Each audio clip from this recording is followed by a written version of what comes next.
लुधियाना की उस पुरानी गली में वहीं अशोक अपनी सब्जी की छोटी सी दुकान लगाता था।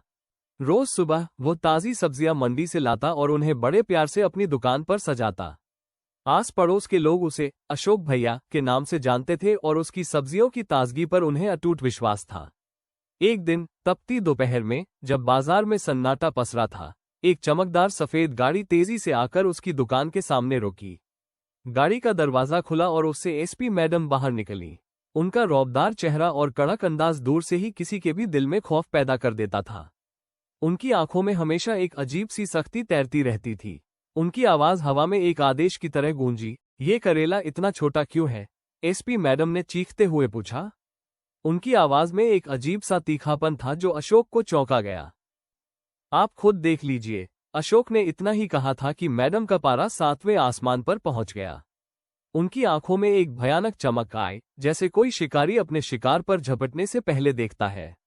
एक पल की भी देर किए बिना उनका हाथ उठा और एक जोरदार थप्पड़ अशोक के गाल पर पड़ा।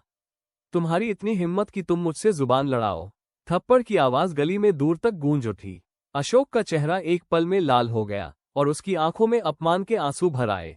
गली के लोग जो अभी तक ये सब देख रहे थे, सन्न रह गए। सबने देखा पर कोई कुछ नहीं बोला। अशोक ने अपने गाल पर हाथ रखा। वो थप्पड़ उसके गाल पर नहीं बल्कि सीधे उसके दिल पर लगा था। एसपी मैडम बिना कुछ और कहे अपनी गाड़ी में बैठी और चली गई, जैसे कुछ हुआ ही ना हो।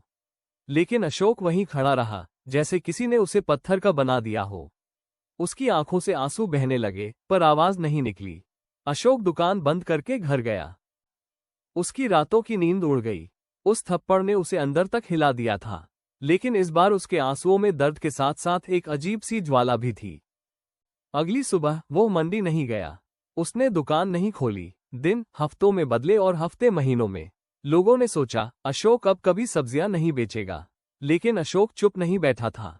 वो बाजार में ही घूमता रहता, अपनी पुरानी दुकान के पास से गुजरता, लेकिन कभी रुकता नहीं। उसकी आंखें अब लोगों को नहीं देखती थीं, बल्कि उनकी आदतों को, उनके राजों को पहचानने लगी थीं। एसपी मैडम के बंगले के आसपास उसकी मौजूदगी एक खामोश परछाई की तरह हो गई थी। एसपी मैडम को लगने लगा कि कोई उन्हें लगातार देख रहा है। मैडम के व्यवहार में बदलाव आने लगा।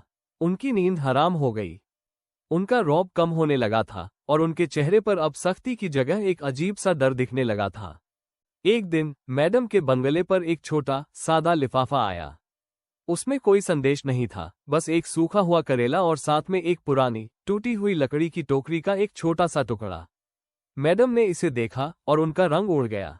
उन्हें वो दिन याद आ गया, वो थप्पड़, वो सब्जी वाला। अशोक कहीं दिखाई नहीं दिया। अशोक ने साबित कर दिया था कि सबसे बड़ा बदला हमेशा तलवार से नहीं लिया जाता, कभी कभी ये दिमाग में बोए गए बीज से भी उगता है। और उस थप्पड़ की खामोश गूंज अब एक सम्मानजनक दहाड़ में बदल चुकी थी, जो केवल एसपी मैडम ही सुन सकती थी। अगर आपको ये वीडियो पसंद आया हो तो लाइक जरूर करें। आपके क्या ख्याल हैं? हमें कमेंट में जरूर बताएं। ऐसे ही दिलचस्प कंटेंट के लिए चैनल को सब्सक्राइब करना बिल्कुल न भूलें।